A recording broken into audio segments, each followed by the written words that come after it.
દોસ્તો, મારી ગુજ્જુની મોજ ચેનલમાં આપનું સ્વાગત છે। આજના વિડીયોમાં આપણે વાત કરવા રહ્યા છીએ કે કેમ્પ ઉપર મુખ્ય મહેમાન તરીકે કોણ આવ્યા અને ગંજવાડાથી મહેમાનોમાં કોણ કોણ આવ્યું છે અને દોસ્તો આરતીમાં કોને કોને હાજરી આપી અને દોસ્તો આ કિંજલબેન પણ ત્યાં અચાનક કેવી રીતે આવી ગયા, એકલા આવ્યા, કઈ રીતે આવ્યા અને દિવ્યાંશ અચાનક બીમાર કેમ પડી ગયો, શું થયું તેને અચાનક હોસ્પિટલ લઈ ગયા। દોસ્તો આ બધા જ પ્રશ્નોના જવાબ મળશે તમને મારા આ વિડીયોમાં।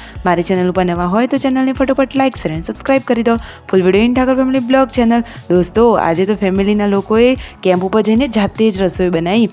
કેમ, શું કારીગરો નહોતા આવ્યા, શું કારણ બન્યું તે બધું જ જાણવા મળશે આ વિડીયોમાં। તો દોસ્તો વિડીયોને જરાય પણ સ્કીપ કર્યા વગર આખો વોચ કરજો તો જોવાની મજા પડી જશે। તો રાહ શેની જોવો છો, ફટોફટ લાઇક શેર અને સબસ્ક્રાઈબ માય ચેનલ અને ચાલો વિડીયોની શરૂઆત કરી દઈએ છીએ। દોસ્તો આ યશવીના પગે શું થયું, શું તેને લોહી આવ્યું છે? અરે દોસ્તો ના, એને લોહી નથી આવ્યું, પરંતુ એને તો નેલ પોલિશ એવી કરી છે। અને દોસ્તો મિતાંશને તો આજે અચાનક હોસ્પિટલ લઈ ગયા। શું તેને અચાનક કઈ બીમારી થઈ ગઈ તે બધા તેને હોસ્પિટલ લઈ ગયા। જુઓ પાર્વતી ભાભી હોસ્પિટલ પહોંચી ગયા છે, કેસ બારી પર કેસ નોંધાવ્યો। આ રહ્યો મિતાંશ।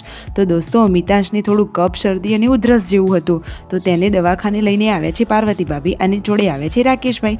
જુઓ હવે તેની દવા લઈ લીધી છે અને ઘરે રિટર્ન આવતી વખતે તેઓ ગયા છે મોલમાં ઘરનું થોડું કરિયાણું ખરીદવા માટે। તો જુઓ કરિયાણાનો બધો જ સામાન લઈ લીધો છે અને રસ્તામાં જુઓ આ અંબેજી માતાની ધજા કેટલી લાંબી છે। હવે ઘરે આવ્યા તો તેમના મમ્મીને જમવા બેસી ગયા હતા અને શિલ્પા ભાભી ગરમા ગરમ રોટલી બનાવી રહ્યા હતા। પછી આ બચ્ચા પાર્ટી અને પાર્વતી ભાભી, પૂનમ ભાભી બધા લોકો સાથે બેસીને જમવા લાગ્યા। જમી પછી તેઓ કેમ્પ ઉપર જવાની તૈયારીઓ કરવા લાગ્યા। દોસ્તો 3 ભાઈઓ કેમ્પ ઉપર પહોંચી ગયા છે। જુઓ તો ખરા સબસ્ક્રાઈબરની તો લાઈન લાગી છે। અરે તેમના ચાહકો જ એટલા બધા છે। અને મુખ્ય મહેમાન તરીકે ત્યાં કોણ આવ્યું? દોસ્તો આ છે સૌના ગુજરાતી કોમેડિયન એવા વાઘુબા। શું તમે એમના વિડીયો જુઓ છો? આજે તેઓ એમના કેમ્પ ઉપર પહોંચ્યા, મસ્ત મજાની મજાક મસ્તીઓ કરી, બધાને હસાવતા રહ્યા અને આ કેમ્પની તેમને મુલાકાત લીધી। દોસ્તો ત્યાં કેટલા બધા મહેમાનો આવ્યા તમે વિડીયોમાં જોઈ શકો છો। અને પૂનમ ભાભી આજે રોટલી વણવા માટે બેસી ગયા અને રાકેશભાઈ તો રોટલી શેકવા માટે બેસી ગયા। એમને તો તેમની જૂની હોટલની યાદો તાજી થઈ ગઈ। સાચી વાત ને દોસ્તો? તેમને પહેલાં હોટલ હતી, હોટલ ઉપર તેઓ આવું જ કામ કરતા હતા, તમને ખબર છે દોસ્તો? અને જુઓ આટલા બધા મહેમાનો આવ્યા હતા તો બધા જ લોકોએ સાથે મળીને હવે આરતીમાં જોડાઈ ગયા છે। બધા લોકોએ આરતી કરી અને ઠાકોર ફેમિલીએ આવતા જતા બધા જ લોકોને સરસ મીઠો આવકારો આપ્યો અને બધાને જમાડ્યા અને હંમેશા હસતા ચહેરા સાથે તેઓ બધાનું વેલકમ કરી રહ્યા છે। તો જુઓ અંબાજી માની આરતી તમે પણ ઘરે બેઠા બેઠા નિહાળો। જય અંબે કોમેન્ટમાં લખવાનું ભૂલતા નહીં દોસ્તો। અને સબસ્ક્રાઈબરોની તો શું લાઈન લાગી છે દોસ્તો। અરે ફેમિલીના લોકો તો કેટલા બધા ફોટો ખેંચાવી રહ્યા છે બધા જોડે।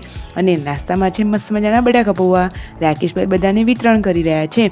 અને પછી આવ્યા આ બીજા મહેમાન પણ આ ચોક્કસ સ્કોર્પિયો ગાડી લઈને આવ્યા છે। દોસ્તો તમને કઈ ગાડી વધારે ગમે છે, થાર ગાડી કે સ્કોર્પિયો? જલ્દીથી કમેન્ટ કરો, જોઈએ કેટલા લોકોની ગાડીમાં પસંદ કેવી છે। અને કિંજલબેન પણ ત્યાં આજે તો આવી પહોંચ્યા છે કેમ્પ ઉપર કેમ્પની મુલાકાત લેવા। તેઓ આવ્યા હતા જીગરભાઈની સાથે। અને દોસ્તો એટલા બધા મહેમાનો હતા તે જુઓ તો ખરા બચ્ચા પાર્ટી તો હવે થાકી ગઈ છે। રાતે બહુ મોડું થઈ ગયું છે અને જમવા માટે જુઓ ઘરના જ લોકો રસોઈ બનાવવા માટે બેસી ગયા। શિલ્પા ભાભી પણ બેસી ગયા, પૂનમ ભાભી, બધા જ લોકોએ જાતે રસોઈ બનાવી। પછી બધાએ જમી લીધું। Like share and subscribe.